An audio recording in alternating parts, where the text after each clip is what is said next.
Welcome to week 1 of Seventh Day Rest. But unfortunately, although we will be talking about rest soon, before we talk about rest, we're going to have to talk about work. Before we look at what it means for God to give us seventh day rest, we have to better understand what work looks like. What is work? I mean, is it a place where you go and make money? For many of you, it's a thing your parents do that maybe one day you'll do. But God has a very different idea of what work is. Today, we're going to be looking in the pages of the Bible, the very first pages of the Bible, to learn and understand better what it means to work. Genesis 1:1, literally the first pages of the Torah, tell us this. In the beginning, God created the heavens and the earth. God's job is creating. And we know this because when we look at the pages of chapter 2, verse 2, we read this. By the seventh day, God had finished the work he had been doing. So on the seventh day, he rested from all his work.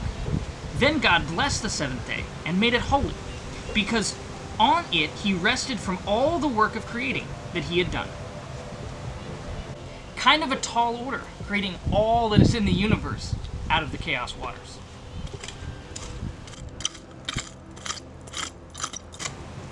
Was this work hard for God? No, God spoke and things were created out of the chaos waters. I sure wish my gardening was that easy.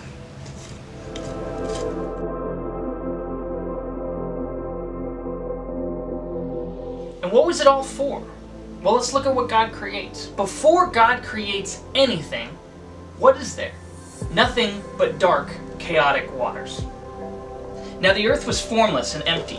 Darkness was over the surface of the deep, and the Spirit of God was hovering over the waters. Is this watery abyss bad? Let me put it this way. Is it bad for God?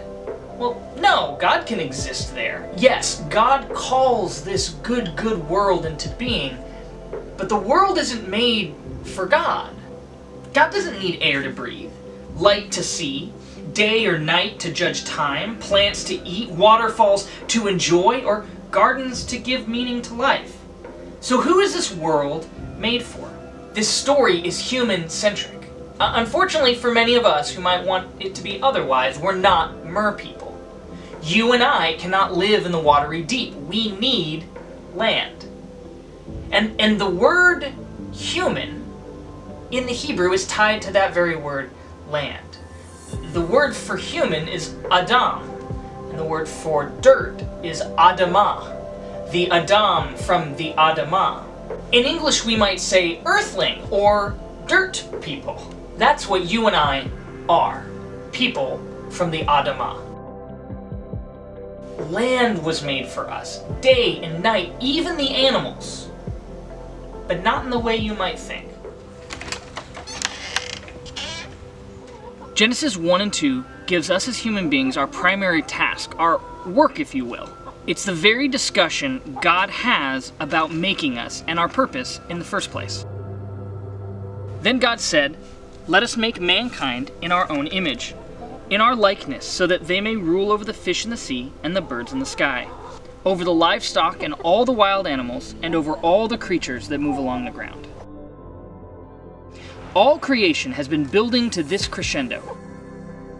God has made all this world. God has made work of creating, and now God makes something different. God makes creatures that can work, create, give order to the chaos, and calls them Adam, from the Adamah. That work was to tend a garden. Tomatoes can get quite unruly in the garden. They get these things that are called suckers. They begin to make basically another tomato plant on this tomato. They will grow tomatoes if you don't prune these off. But if you prune the tomato, you tend it, you care for it, it will be more productive. If you top the plant, cut the top growth off at the right time, you'll help the plant focus its energy on tomato growth instead of leaf growth. Does this creative act of ordering benefit the plant? Yes, you're helping it to become all that it's created and made to be. Your acts of work can benefit all of creation.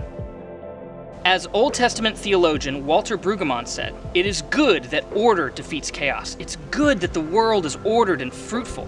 It is very good that creation bears the life-giving power of the Creator.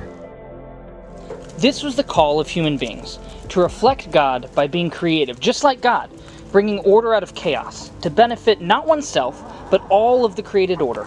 Can my chickens survive on their own? Well, actually, no. But I can create an environment where they will thrive and live up to all that they were created to be. But I'll be honest, this is hard work. This is a struggle, and when I look at the pages of the Bible, the creation story doesn't seem this hard. So what happened? Well, after only 2 pages in the story of God, we find ourselves back, thrust out into the wilderness, into the chaos of the world. After failing to trust God to guide our lives and claiming rule for ourselves by defining good and evil, by eating from the forbidden tree, we find our actions have real-world consequences. God declares, "Cursed is the ground because of you. Through painful toil you will eat food from it all the days of your life. It will produce thorns and thistles for you, and you will eat the plants of the field. By the sweat of your brow you will eat your food, until you return to the Adamah, since from it you were taken. For dust you are, and to dust you shall return." Work now will be a struggle.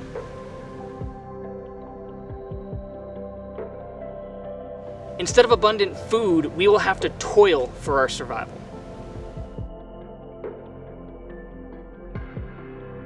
It was never meant to be this way. We had such a high calling in this good world God made, but now work means sweat. Often that means our work can easily become self-seeking. Before, we could think of order making for others, sacrificing our selfish desires for others because we didn't have fear and shame. There was no need to hoard up food for us and ours. Our motivations could reflect God's desire to make good things for the other.